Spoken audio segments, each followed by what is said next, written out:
Okay students, चलिए सबका ध्यान बोर्ड की तरफ। तो देखिए, आज हम लोग बात करने वाले हैं रिसर्च के आगे की टॉपिक के बारे में बात करेंगे। कल हमने डिस्क्रिप्टिव रिसर्च तक कंप्लीट कर लिया था। आज बारी है हिस्टोरिकल रिसर्च की। किसकी बारी है? Historical research. What is historical research? देखिए, नाम से ही पता चल रहा है, हिस्ट्री मतलब इतिहास। जब आप कभी किसी इतिहास को जानने के लिए जब आप रिसर्च करते हो उससे रिलेटेड बातों को, तो उसको अपन बोलते हैं हिस्टोरिकल रिसर्च। क्या बोलते हैं? Historical research. ये क्या क्यों काम आता है हिस्टोरिकल रिसर्च? पहले इसके कंटेंट क्या हो सकते हैं। तो जनरली इसके कंटेंट क्या क्या हो सकते हैं, जैसे कि पास्ट की घटनाओं को अगर आपको एनालिसिस करना है तो इसमें क्या क्या चीजों को आप जनरली देखोगे। जैसे लाइब्रेरीज जाओगे, लाइब्रेरीज में इससे रिलेटेड कोई बुक्स लिखी होंगी तो उसको देखोगे, कोई टेक्स्ट होंगे, कोई ऑडियो होंगे, कोई वीडियोज होंगे, कोई किसी प्रकार के आर्चिव्स होंगे, कोई ओल्ड रिपोर्ट्स होंगे, कोई लेटर्स होंगे, कोई डायरीज होंगे। तो ये सब क्या होता है? हिस्टोरिकल रिसर्च होता है। समझ में आ गया? जैसे मान लीजिए अपन को जानना है कि भाई सब जानते हैं कि 15 अगस्त 1947 को देश आजाद हुआ। तो देश जिस दिन आजाद हुआ था उस समय देश के जो लीडर्स थे वो अलग अलग खेमे में थे। तो सभी लीडर्स का क्या पॉइंट ऑफ व्यू था, इसको अगर अपन को जानना है, इसके बारे में अगर रिसर्च करना है, तो ऐसे रिसर्च को हम क्या कहेंगे? Historical research. अब इसके लिए क्या करेंगे? उस जमाने के न्यूज़पेपर को खंगालेंगे, उस जमाने के लेटर्स को खंगालेंगे, उस जमाने के डॉक्यूमेंट्स को देखेंगे, एनालिसिस करेंगे। ज्यादातर ये डॉक्यूमेंट्स कंटेंट पे बेस्ड होते हैं। किस पे बेस्ड होते हैं? कंटेंट पे। ठीक है। और प्राचीन चीजों को देखोगे तो उस जमाने के हथियार को देखोगे, उस जमाने के जो आर्चीव्स होंगे उनको देखोगे। तो इस तरह से होते हैं आपके हिस्टोरिकल रिसर्च। समझ में आ गया कि नहीं आ गया? कोई दिक्कत है इसमें तुम लोगों को? ठीक है। जनरली क्या होता है, हिस्टोरिकल रिसर्च क्यों करते हैं हम लोग?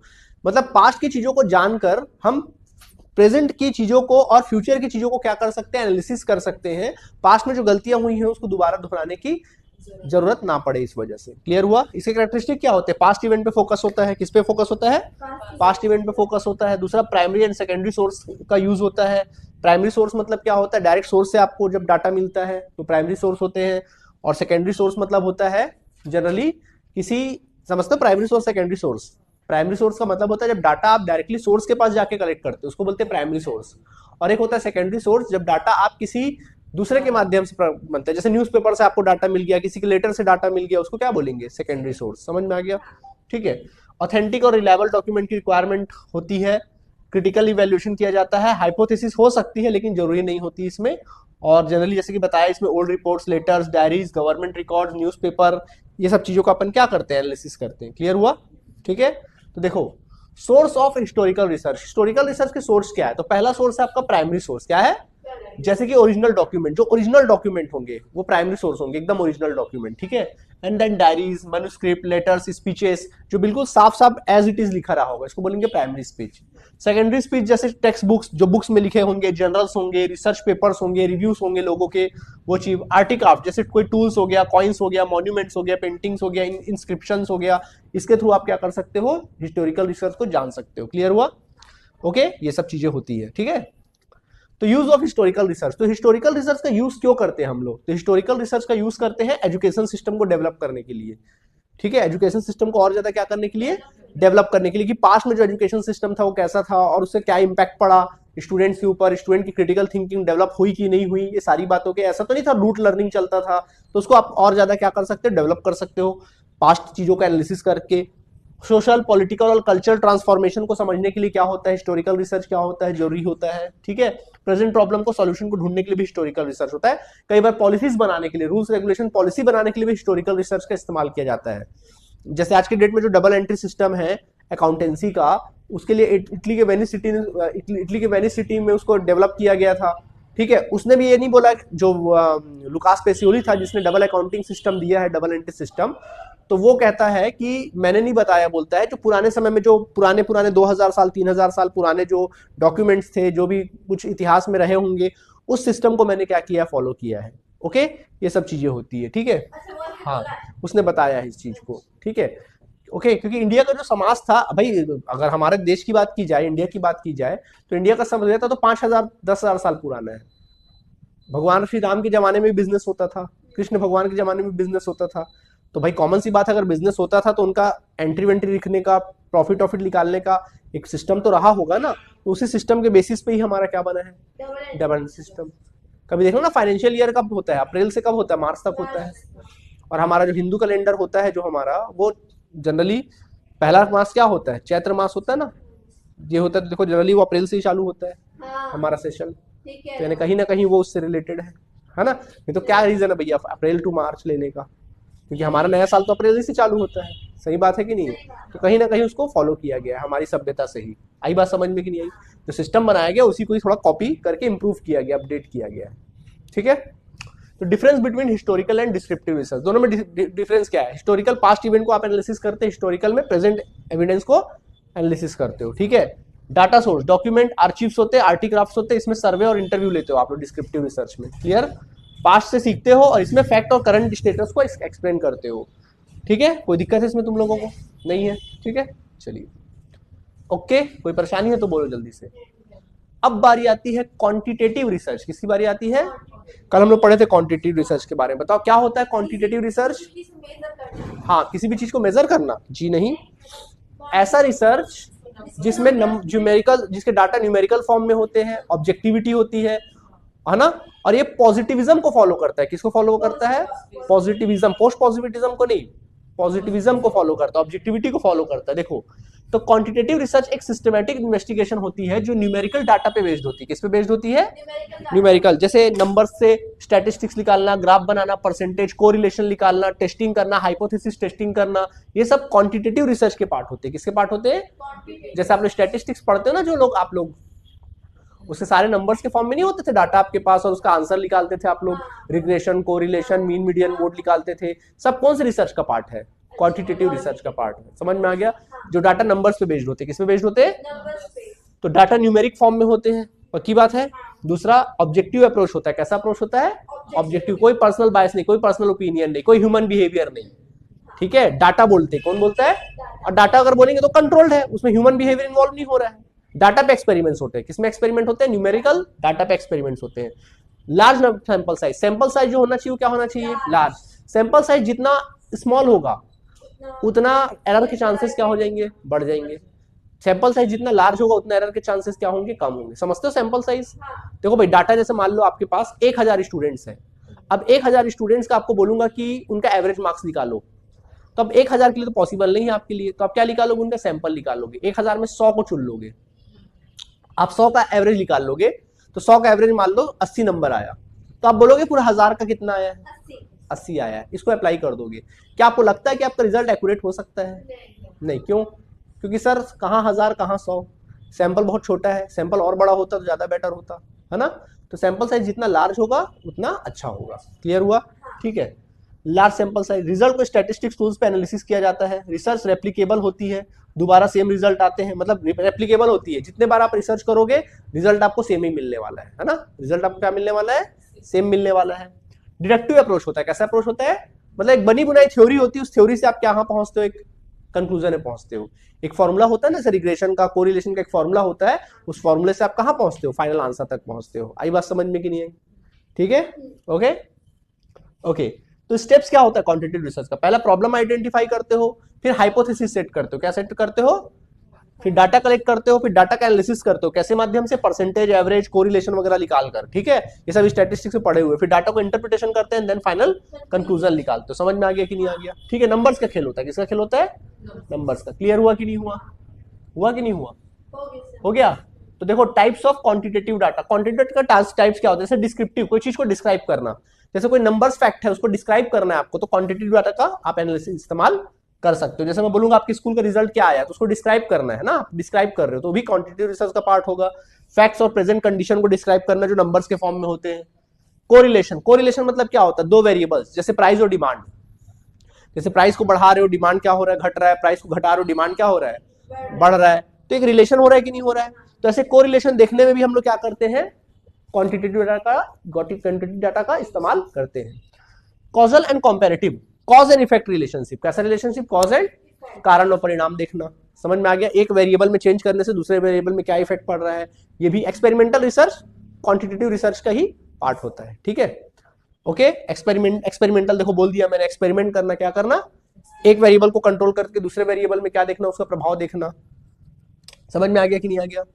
तो क्वांटिटेटिव और क्वालिटेटिव में क्या डिफरेंस है? तो आपको पता है, बताओ। क्वांटिटेटिव का मतलब क्या होता है? जो नंबर्स के फॉर्म में होते हैं जिसके डाटा। और क्वालिटेटिव का मतलब क्या होता है? जो नॉन न्यूमेरिकल होते हैं। मोस्टली नॉन न्यूमेरिकल ही होते हैं, मोस्टली नॉन न्यूमेरिकल होते हैं, हाँ। और डिस्क्रिप्टिव भी होते हैं। तो देखो, इसमें ऑब्जेक्टिविटी होती है, इसमें क्या होती है? सब्जेक्टिव होते हैं। ये स्टैटिस्टिक्स और ग्राफ पे बेस्ड होते हैं, ये इंटरव्यू और ऑब्जर्वेशन पे बेस्ड होते हैं। अब जैसे मान लो किसी का कल्चर को आपको समझना है, कल्चर के बारे में रिसर्च करना है, तो वहां जाके रहोगे या वो लोग वैसे लोगों से इंटरव्यू करोगे, ये आपका चीज होती है। आई बात समझ में? ठीक है। Major, test and compare understanding, meaning and experience. ठीक है, इसमें मेजर करते, टेस्ट करते, कंपेयर करते, टेस्ट करते हो, बहुत सारे टेस्ट करते हो आप लोग, जबकि इसमें क्या होता है अंडरस्टैंडिंग, मीनिंग और एक्सपीरियंस। आप मीनिंग और एक्सपीरियंस को क्या करते हो, अंडरस्टैंड करते हो। समझ में आ गया कि नहीं आ गया? ठीक है, चलो। क्वालिटेटिव रिसर्च समझ में आ गया, बार बार बोला मैंने। क्वालिटेटिव सिस्टमैटिक रिसर्च प्रोसेस होता है, नॉन न्यूमेरिकल नंबर होते हैं। कैसे नंबर्स होते हैं? यहां पर आप क्या करते हो, वर्ड्स के माध्यम से, लोगों के वर्ड्स के माध्यम से, ओपिनियन के माध्यम से, लोगों के एक्सपीरियंस के माध्यम से, वीडियोस के माध्यम से, इंटरव्यूज के माध्यम से ह्यूमन बिहेवियर, लोगों के इमोशंस को, उनके मोटिवेशंस को, उनके परसेप्शन को मेजर करते हो। क्या करते हो? मेजर करते हो, समझते हो। क्या करते हो? समझते हो। समझ में आ गया? ये कैसा अप्रोच है? क्वालिटेटिव है। क्या है? क्वालिटेटिव। क्लियर हुआ कि नहीं हुआ? यही रिसर्च का डिजाइन होता है, यही रिसर्च का, मैंने बताया ना तुम लोग को कि रिसर्च का प्रोसेस क्या होता है। सबसे पहले प्रॉब्लम आइडेंटिफाई करो, दूसरी बार क्या करो आप, रिव्यू द लिटरेचर, लिटरेचर को रिव्यू करो, पता करो इससे पहले भी कोई रिसर्च हुए तो सब रिसर्चर ने क्या फाइंड आउट किया था उसको रिसर्च करो, है ना, उसके बारे में जानो। फिर हाइपोथेसिस सेट करो, फिर डाटा कलेक्ट करो, फिर डाटा को एनालिसिस करो, है ना। लेकिन उससे पहले रिसर्च डिजाइन, अच्छा डाटा कलेक्शन के पहले रिसर्च डिजाइन सेट करो। क्या करो?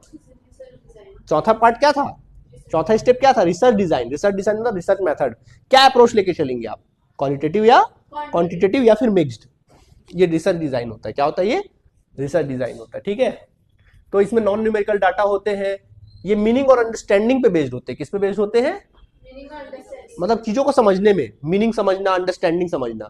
उसमें क्या होता था, क्वांटिटेटिव में एक्सपेरिमेंट करते थे, एक्सपेरिमेंटल पे बेस्ड होते थे वो, कॉज एंड इफेक्ट पे बेस्ड होते थे वो, है ना। यहाँ पर किस में बेस्ड होते हैं? मीनिंग और अंडरस्टैंडिंग, चीजों का मीनिंग और अंडरस्टैंडिंग जानने के लिए इस्तेमाल होता है। आया बात समझ में? सैंपल साइज स्मॉल भी हो सकता है, कोई दिक्कत नहीं है। ठीक है, डाटा कलेक्ट करने के लिए इंटरव्यू और फोकस ग्रुप और ऑब्जर्वेशन का यूज करते हैं। किसका यूज करते हैं? इंटरव्यू और फोकस ग्रुप और ऑब्जर्वेशन का। ठीक है, फ्लेक्सिबल होते, ओपन एंडेड प्रोसेस होती है, इंडक्टिव अप्रोच होते हैं। कैसा अप्रोच होता है? डाटा पैटर्न थ्योरी होती है। क्लियर हुआ कि नहीं हुआ? तो इसके अप्रोच क्या होते हैं? क्वालिटेटिव, रिसर्च प्रॉब्लम आइडेंटिफाई करते हो, डाटा कलेक्ट करते हो, डायरेक्ट क्या कलेक्ट करते हो? डायरेक्ट डाटा कलेक्ट करते हैं इसमें। इंटरव्यू करना, ऑब्जर्वेशन करना, डाटा कोडिंग और कैटेगराइजेशन करना, डाटा को कोड में डालते हैं, जैसे मेल फीमेल कैटेगरी में बांटोगे, डाटा कैटेगराइज करोगे, ये सब चीजें होती है। पैटर्न और थीम्स, आप पैटर्न और थीम्स एनालिसिस करते हो। पैटर्न मतलब क्या होता है, जैसे मैं बताऊं आप लोग को, जैसे आप सिचुएशन ऑब्जर्व कर रहे हो, जैसे ये क्वालिटेटिव मतलब सिचुएशन को ऑब्जर्व कर रहे हो, जैसे मैं बोलूंगा इंडक्टिव अप्रोच होता है। जैसे कि जैसे हम बोले, जैसे मान लीजिए हमने एक लड़की से हम मिले, वो ऑनेस्ट थी, दूसरी लड़की से मिली ऑनेस्ट थी, तीसरी लड़की से मिले वो भी ऑनेस्ट थी, चौथी से मिले वो भी ऑनेस्ट थी, ऐसे करते करते हम 1000 लड़कियों से मिले, सारी लड़कियां क्या लिख ली? ऑनेस्ट लिख ली। तो फाइनल हम कंक्लूजन में क्या पहुंच गए कि सारी लड़कियां ऑनेस्ट होती है। तो एक पैटर्न था ना कि सब जगह ऑनेस्ट ऑनेस्ट लिख कर रहे हैं, वही पैटर्न को फॉलो करते हुए सीधा कंक्लूजन में पहुंच गए कि भाई सारी लड़कियां जो होती क्या होती है? ऑनेस्ट होती है। ये कहने का मतलब है। अब रियलिटी नहीं पता, बट एग्जाम्पल दे रहा हूँ। समझ में आ गया? ठीक, ओके ठीक है, ओके, है ना। चलो, टाइप्स ऑफ क्वालिटेटिव रिसर्च, अगला क्या है? Types of qualitative research. तो क्वालिटेटिव रिसर्च क्या होता है? फिनोमिनोलॉजी, फिनोमिनल मतलब घटना होती है ना, घटनाक्रम। जैसे कोई घटना को, कोई फिनोमिनल को जब आप समझते हो, कोई घटना को आपको समझना है, जैसे प्लेन क्रैश हो गया, कहीं दंगा हो गया, है ना, कोई टीम जीत गया, हार गया, तो ऐसी कोई घटना हुई, उसको एनालिसिस करने के लिए आप क्वालिटेटिव रिसर्च को अपनाते हो। कौन सा रिसर्च अपनाते हो? क्वालिटेटिव। दूसरा है एथनोग्राफी। क्या है दूसरा? एथनोग्राफी। एथनोग्राफी का मतलब क्या होता है? बहुत इंपॉर्टेंट है। अगर आप किसी के कल्चर के बारे में रिसर्च करते हो, किसके बारे में रिसर्च करते हो? कल्चर में। जैसे अगर आपको पता करना है कि भाई कल्चर या लाइफस्टाइल क्या है, अगर आपको पता करना है कि यूरोप का कल्चर कैसा है, यूरोप का लाइफस्टाइल कैसा है, कैसे वहां के लोग रहते हैं, तो आप वहां जाओगे और वहां 1 महीना 2 महीना उनके कल्चर में क्या करोगे? रहोगे और उनके कल्चर को एनालिसिस करोगे। ऐसे रिसर्च को कहते हैं एथनोग्राफी रिसर्च। क्या बोलेंगे? Ethnography research. समझ में आ गया कि नहीं? बार बार पूछता, बहुत याद रखना। एथनोग्राफी किससे रिलेटेड है? कल्चर से रिलेटेड है। फिनोमिनोलॉजी किससे रिलेटेड है? घटनाक्रम, घटना कोई घटना बताते हो ना, जैसे आप बोलोगे मैं फलानी जगह घूमने गए थे, हम लोग गोवा घूमने गए थे, पूरी घटनाएं बताओगे कि ऐसा ऐसा हुआ। ठीक है। केस स्टडी, केस स्टडी का मतलब क्या होता है? जैसे मान लो कोई बहुत बड़ा चीज है, जैसे कोई बहुत बड़ा पार्ट है, जैसे कोई बहुत बड़ा बिजनेस है, टाटा है, टाटा ग्रुप है, कितना बड़ा बिजनेस है उसके पास, बहुत सारे बिजनेसेस है। अब उसमें से एक छोटा सा एक पार्ट को आप बिजनेस को मान लीजिए एक बिजनेस है, मान लो उनका होटल ताज है, रेस्टोरेंट का बिजनेस है, और उसमें उनका एक स्टाफ है, उस स्टाफ के काम का एनालिसिस कर रहे हो, छोटे से पार्ट का, उसको बोलते हैं केस स्टडी। क्या बोलते हैं? केस स्टडी बोलते हैं। ठीक है, ग्राउंडेड थ्योरी अगला क्या है? Grounded theory. What is grounded theory? देखो, ग्राउंडेड थ्योरी मतलब होता है जो बिल्कुल जो स्टार्टिंग लेवल पे जब कोई थ्योरी बनाई जाती है, एकदम स्टार्टिंग लेवल पे कोई नई थ्योरी डेवलप होती है। क्या होती है? जब कोई नई थ्योरी बनाई जाती है। जैसे बहुत सारी थ्योरी बनी, बहुत सारे नियम बने हुए हैं, ग्रेविटी के नियम है, इसके नियम, उसके नियम, तो जब कभी नई थ्योरी बना देते हो आप, क्या आगे चल के कभी कोई थ्योरी नहीं बनेगी? क्या कोई नियम नहीं बनेगा? क्या नॉलेज नहीं बनेगा? क्या ऐसा है क्या कि जो आइंस्टाइन ने, न्यूटन ने जो बना दिया वो बना दिया, क्या आगे नहीं बन सकता? क्या बिल्कुल बन सकता है। तो जब कोई नई थ्योरी बनती है, ग्राउंडेड थ्योरी, सिचुएशन को ऑब्जर्व करके, जैसे ग्रेविटी की थ्योरी बनी थी कभी, इसको बोलते हैं ग्राउंडेड थ्योरी। क्या बोलते हैं उसको? तो वहां पे क्वालिटेटिव अप्रोच लेके चलते हैं। कैसे अप्रोच लेके चलते हैं? क्वालिटेटिव। नैरेटिव, क्या करना? नैरेटिव, नैरेटिव को घटना को नरेट करना, कोई चीजों को क्या करना? बताना, एज इट इज नरेट करना। समझ में आ गया? कोई दिक्कत है? नरेट करना, क्या करना? नरेट करना, इसको बोलते हैं। इसमें जैसे मान लो एक थोड़ा शो आता था डिस्कवरी में, हम जब छोटे थे, तो आई शुडंट बी अलाइव, वो general I shouldn't be alive, मतलब कोई इंसान क्या होता था, जैसे प्लेन कभी क्रैश हो जाता था या कभी मुसीबत में फंस जाता था, कहीं घूमने गया जंगल वंगल और वो उसका गाड़ी खराब हो गया या वहां फंस गया, उसका प्लेन क्रैश हो गया, बोट खराब हो गया, समुद्र में फंस गया। अब वो वहां पे 15 दिन 14 दिन बिना खाने पीने के क्या कर रहा है? सर्वाइव कर रहा है, और फिर बच के आता, फिर अपने जीवन को नरेट करता था, उसको पूरे वो दिखाता था। कभी देखना कोई यूट्यूब में आप लोग सर्च करके I shouldn't be alive show देखना, तो वो शो मेरा बड़ा मजेदार शो है वो। मतलब कि मैं जीवन को नहीं मतलब जीना मैंने नहीं छोड़ा, मैंने जीना नहीं छोड़ा, और मैं फाइनली, फिर वो लोग बच भी जाते थे, फाइनली वो बचते थे 10 दिन 15 दिन, कई बार समुद्र में महीनों भर समुद्र में रहते थे, और कैसे वो बच के निकले। प्लेन क्रैश हो गया था, 2-4 आदमी बचे थे उसमें, कैसे कैसे एक आदमी बच के निकला, वो पूरा रियल स्टोरी बताते थे, वो अपने सिचुएशन को नरेट करते थे। आई बात समझ में कि नहीं आई? तो ये होता है तुम्हारा क्या? नैरेटिव। तो ये सब किस में आता है तुम्हारा? क्वालिटेटिव अप्रोच में। किस में आता है? चलो डिफरेंस देख लो, बताओ, तुम ही लोग बताओ, क्वालिटेटिव अप्रोच का डाटा कैसे टाइप का होता है, और क्वांटिटेटिव का? दिमाग में बैठा? दिमाग में बैठा? ओके। अप्रोच बताओ, क्वालिटेटिव का अप्रोच कैसा होता है? सब्जेक्टिव। और क्वांटिटेटिव का पर्पस क्या होता है?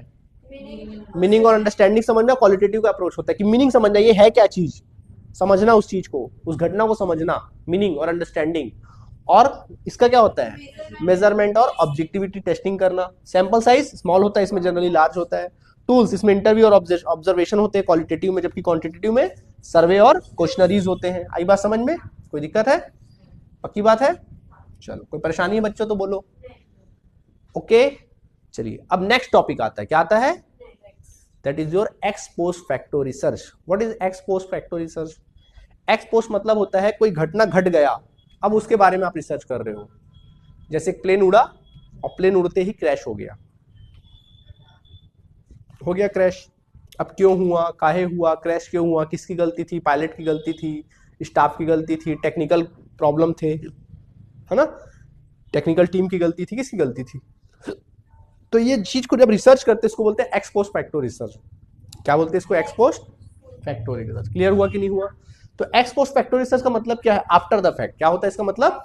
आफ्टर द फैक्ट, यानी घटना होने के बाद का बारे में, उसके बारे में अनुसंधान करना, उसका रिसर्च करना। ठीक है, तो इसमें रिसर्चर कॉज इफेक्ट रिलेशनशिप देखा जाता है। क्या देखा जाता है? कॉज एंड इफेक्ट रिलेशनशिप को देखा जाता है। इसमें वेरिएबल अपन कंट्रोल नहीं कर सकते, ये ऐसा रिसर्च होता है इसमें वेरिएबल हमारे कंट्रोल में नहीं। अब जो हो गया एज इट इज है भाई, उसको सिचुएशन को समझो और एक्सप्लेन करो। आई बात समझ में के लिए? ठीक है, ओके, कोई दिक्कत है? अब इसकी कैरेक्टरिस्टिक क्या है? कॉज एंड इफेक्ट रिलेशनशिप देखा जाता है, आफ्टर द इवेंट होता है, वेरिएबल मैनिपुलेट नहीं कर सकते हैं, नॉन एक्सपेरिमेंटल रिसर्च होता है, इसमें कोई एक्सपेरिमेंट नहीं करते हैं, नेचुरल सिचुएशन एनालिसिस करते हैं, जो नेचुरल में सिचुएशन है उसी को क्या करते हैं? एनालिसिस करते हैं। And then mostly educational, social और साइकोलॉजिकल रिसर्च के लिए इस्तेमाल होता है। समझ में आ गया? जनरली एजुकेशन पे, सोशल पे और साइकोलॉजिकल पे क्या होता है, इसका इस्तेमाल किया जाता है। क्लियर हुआ कि नहीं हुआ? ठीक है, कोई परेशानी है यहां तक आप लोगों को? नहीं है? अब एक्स पोस्ट फैक्टो रिसर्च का स्टेप क्या होता है, क्या स्टेप्स होता है, इससे भी क्वेश्चन बनते हैं देखो अलग अलग प्रकार के। तो पहला रिसर्च प्रॉब्लम डिफाइन करना। क्या करना? पहले वही कहानी, सब में क्या है, पहले तो प्रॉब्लम ही आएगा। दूसरा इवेंट या सिचुएशन, फिर जो इवेंट हुए उसको आइडेंटिफाई करना। ठीक है, जैसे मान लो भाई पहला प्रॉब्लम क्या है कि भाई प्लेन क्रैश हो गया, ये प्रॉब्लम है। अब वो क्यों हुआ, उसका रीजन को क्या करना? आइडेंटिफाई करना।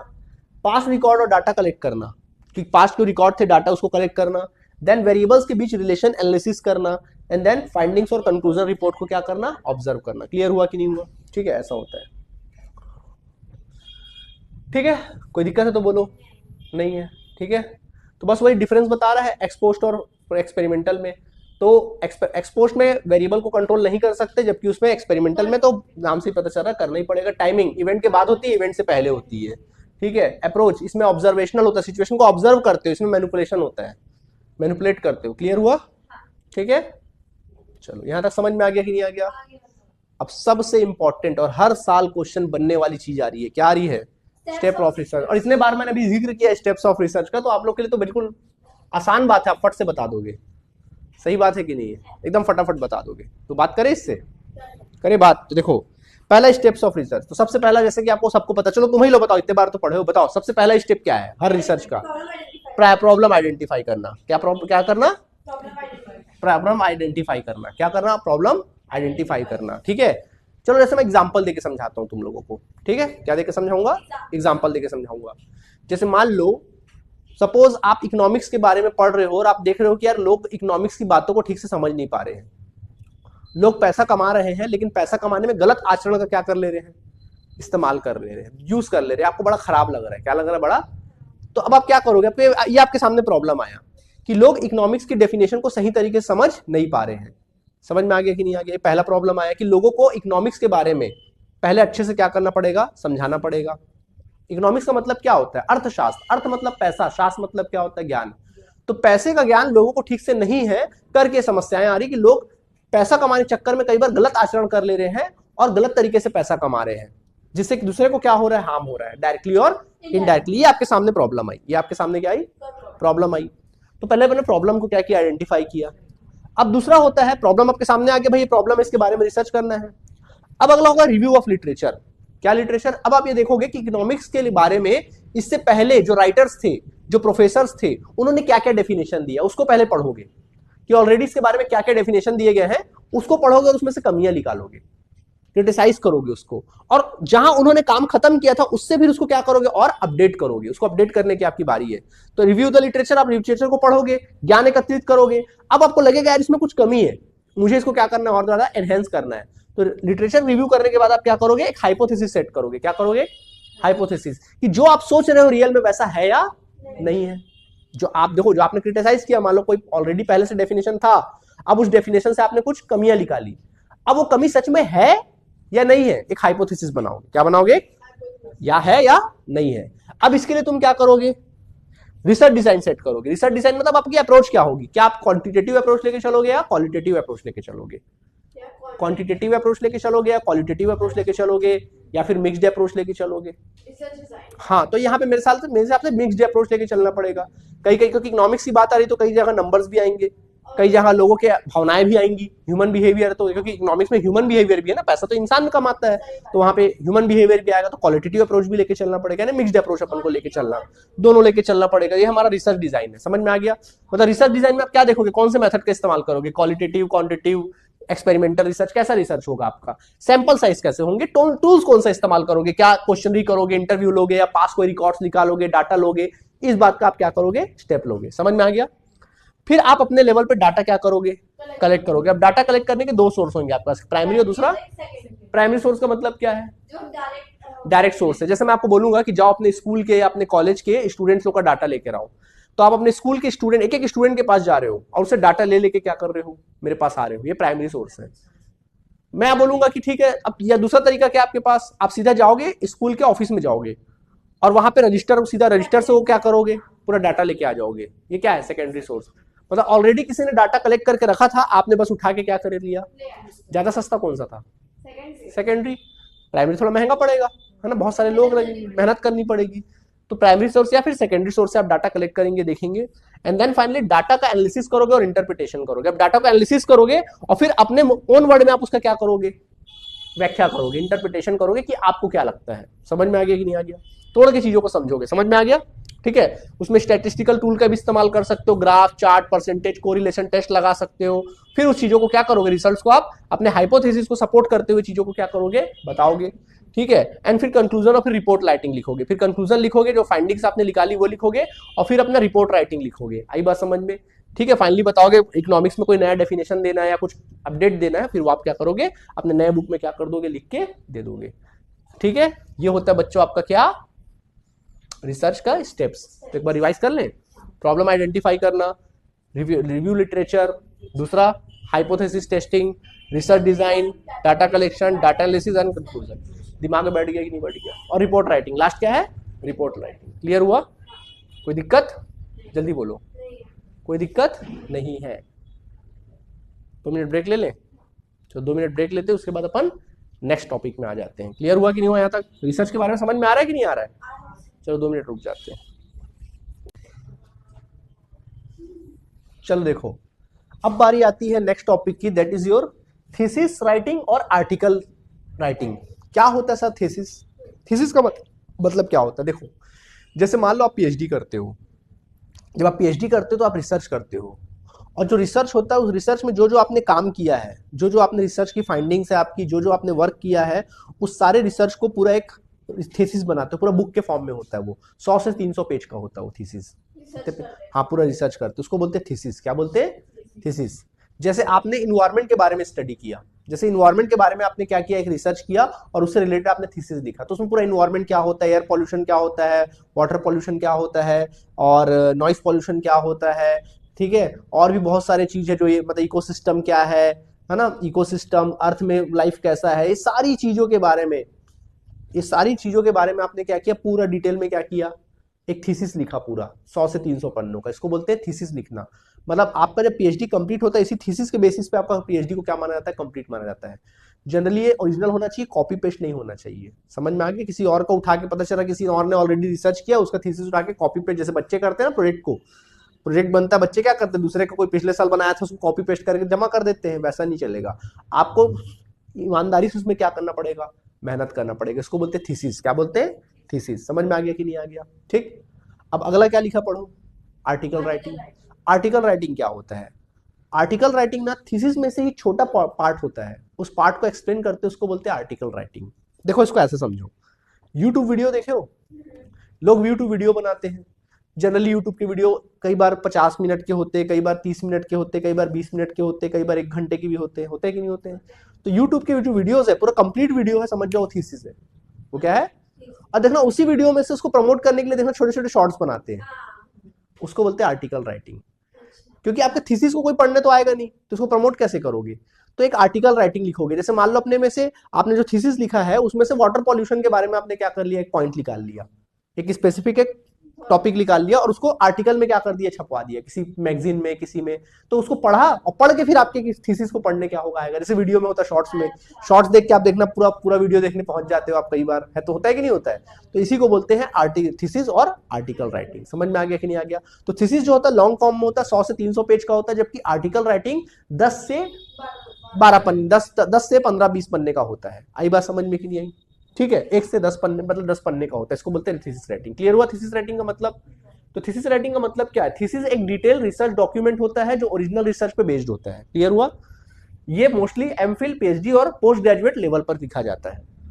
फीचर ऑफ थीसिस, थीसिस की फीचर क्या है? ये लेंदी और डिटेल होती है, बहुत ज्यादा लेंदी और डिटेल होती है, 100 से 300 पन्नों का होता है। इन डेप्थ रिसर्च, इसमें पूरा डिटेल रिसर्च होता है, जो आपने रिसर्च किया उसका पूरा डिटेल होता है। सिस्टमैटिक स्ट्रक्चर, इसका एक स्ट्रक्चर होता है, चैप्टर वाइज डिवाइडेड होता है। जैसे बुक नहीं लिखा है, जैसे मान लो अगर ये बुक लिखा है तो पूरा चैप्टर वाइज नहीं होता तुम्हारा बुक, क्या है ये? चैप्टर वाइज डिवाइडेड होता है। हर का चैप्टर होता है, chapter 1, chapter 2, chapter 3। And primary data focus, कैसा फोकस्ड होता है ये? प्राइमरी डाटा पे फोकस्ड होता है, मोस्टली अपने कलेक्ट किए हुए डाटा पर बेस्ड होता है। क्लियर हुआ? ठीक है। इसका स्ट्रक्चर कैसा होता है? सबसे पहला होता है टाइटल पेज। सबसे पहले क्या होता है, कई बार आपके एग्जाम में ना इसको as it is step wise आपको अरेंज करने को आता है एग्जाम में। तो सबसे पहले क्या होगा, टाइटल पेज, जिसमें टॉपिक होगा, रिसर्चर का नाम होगा और इंस्टीट्यूशन और डेट होगा उसका। दूसरा डिक्लेरेशन एंड एक्नॉलेजमेंट, ये होगा कि रिसर्चर की डिक्लेरेशन और थैंक्स नोट। मतलब कि कई बार क्या होता है डिक्लेरेशन, जैसे कई बार किसी को याद नहीं करते हैं डिक्लेरेशन, ये याद करने वाले, जैसे किसी थैंक्स करना, मतलब जैसे मान लो अपने पेरेंट्स को या अपने कोई टीचर को जिसने उसको गाइड किया है, तो उसको एक्नॉलेज करना, उसको याद करने से रिलेटेड क्या होते हैं, थैंक्स होते हैं। जैसे मूवी देखते हो ना, मूवी, तो मूवी के शुरुआत में नहीं लिखा जाता जो जो उस मूवी को बनाने में हेल्प करता है उसको थैंक्स तो नहीं लिखा जाता है, थैंक्स दिया जाता है, बस वैसे ही। अब अगला होता है एब्स्ट्रैक्ट, थीसिस का शॉर्ट समरी, जो आपने पूरा थीसिस लिखा उसका एक शॉर्ट समरी होता है, जैसे मूवी का ट्रेलर होता है वैसे ही। ठीक।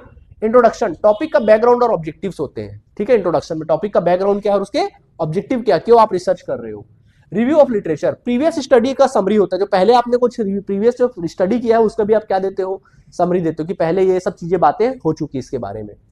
एंड रिसर्च मेथोडोलॉजी, आपने कौन सी रिसर्च का इस्तेमाल किया, आपने सैंपल साइज क्या इस्तेमाल किया, टूल क्या इस्तेमाल किया, टेक्निक क्या इस्तेमाल किया, डाटा कलेक्शन मेथड आपने क्या इस्तेमाल किया है, वो सारी बातें होती है। रिसर्च डाटा एनालिसिस और इंटरप्रिटेशन होते हैं, जैसे टेबल ग्राफ ये सब चीजें होती है। फाइंडिंग्स और डिस्कशन, जो आपने रिजल्ट का फाइंडिंग्स निकाला है, डिस्कशन निकाला, वो एक्सप्लेन होता है। फिर कंक्लूजन और रिकमेंडेशन, समरी और फ्यूचर सजेशन दिए जाते हैं आपके द्वारा।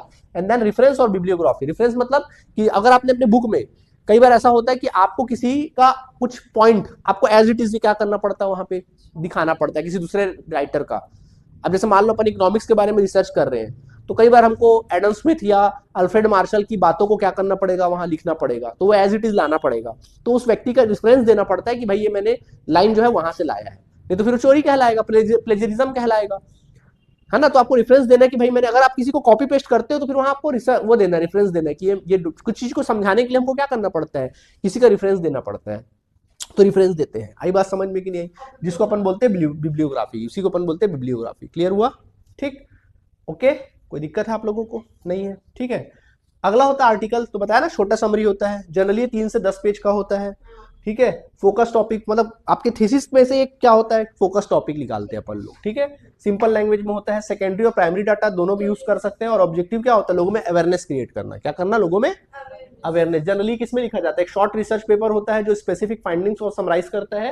ये मोस्टली रिसर्च जर्नल, मैगजीन और न्यूज़पेपर पे पब्लिश्ड होता है। क्लियर हुआ?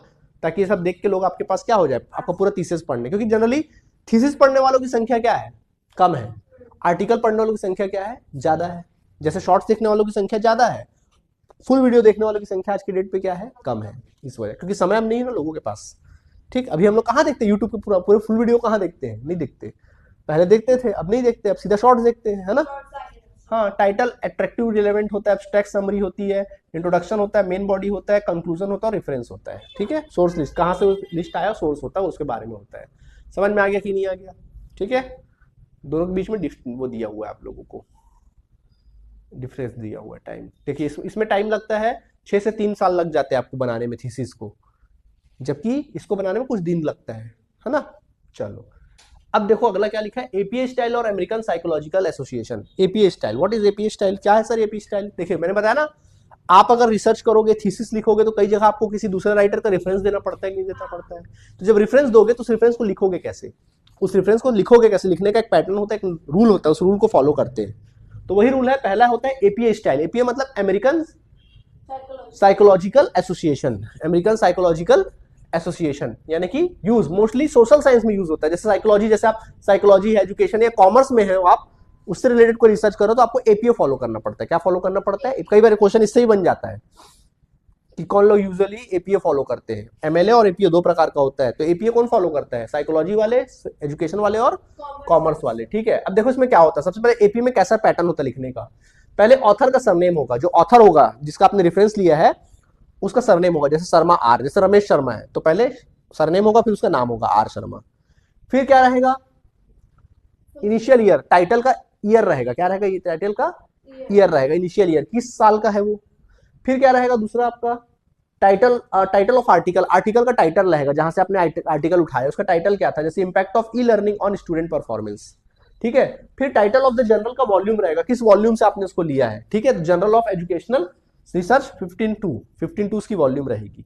देन फिर पेज नंबर रहेगा, एंड देन अगर कोई इसका कोई लिंक अगर हो, ऑनलाइन लिंक हो, तो उसका भी क्या रहेगा, वहां पे इंफॉर्मेशन रहेगा। समझ में आ गया कि आ गया? ये सिस्टम है, ये आपको एग्जाम में कई बार इसका पूरा एक स्टेप आपको पूछता है कि एपीए का स्टेप क्या है, तो आप बताएंगे पहला क्या रहेगा, जल्दी बोलो, ऑथर का सरनेम, फिर ईयर, फिर टाइटल ऑफ आर्टिकल, फिर टाइटल ऑफ जर्नल वॉल्यूम, फिर तुम्हारा पेज नंबर, एंड देन फिर डीओआई। ध्यान रखना, समझ में आ गया स्टेप। सेम वैसी एमएलए का है, सेम किसका है, मॉडर्न लैंग्वेज एसोसिएशन। जनरली इसको लिटरेचर और लैंग्वेज और आर्ट्स वाले इस्तेमाल करते हैं। ठीक है, ठीक है, इसको इस्तेमाल करते हैं। देखो सब कुछ सेम है, सब कुछ सेम है, बस सिर्फ क्या है पता है, ईयर को उठा के पेज नंबर के पहले डाल दिया है। सब देखो स्टेप सेम है, यही कंफ्यूजन दूर हो गया। सिर्फ ईयर को उठा के कहां डाल दिया है, पेज नंबर के पहले डाल दिया, बाकी सब सेम। वही ऑथर का सब फुल नेम, पहले ऑथर का क्या रहेगा, फुल नेम रहेगा, जैसे शर्मा रमेश, जैसे वहां शर्मा आर था वैसा नहीं रहेगा, पूरा फुल नेम, पहले सरनेम फिर उसका फुल नेम। समझ में आ गया? ठीक है, उसके बाद फिर टाइटल ऑफ आर्टिकल, फिर title of journal, volume number के बाद क्या रहेगा, ईयर रहेगा। इसका ईयर ब्रैकेट में रहेगा एपीए का, जबकि इसका ईयर कैसा रहेगा, फुल ओपन, और फिर यूआरएल रहेगा। समझ में आ गया कि नहीं आ गया? ऐसा रहता है। कोई दिक्कत है इसमें आप लोगों को? नहीं है तो ये क्लियर है। क्लियर हुआ आप लोगों को ये बात? ठीक है, कोई परेशानी है तो बोलो। कोई परेशानी नहीं है। इसके पूरे की पॉइंट्स आपको क्या हुए हैं, लिखे हुए हैं, इसके हिसाब से अपन कर सकते हैं, रेफरेंस होता है। क्लियर हुआ?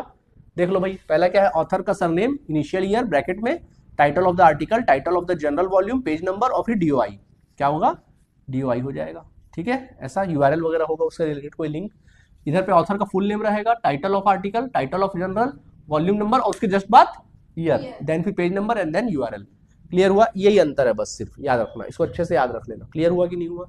इस तरीके से। कोई परेशानी? तो ये था तुम्हारा रेफरेंस देने का तरीका, ये था तुम्हारा रेफरेंस देने का क्या तरीका। जनरल टाइटल हमेशा इटैलिक और इटैलिक में रहेंगे, दोनों में बीच में डिफरेंस दे दिया है। ठीक है, कोई दिक्कत है यहाँ तक आप लोगों को? तो बस ये इतना ही याद रखना है आपको, और कोई याद नहीं रखना है। समझ में आ गया? अब अगला क्या है देखो, नेक्स्ट टॉपिक कल के क्लास में करेंगे। चलो नेक्स्ट टॉपिक, आज के लिए इतना काफी है। क्लियर हुआ? चलिए, थैंक यू स्टूडेंट्स, नोट्स बना लीजिएगा यहाँ तक।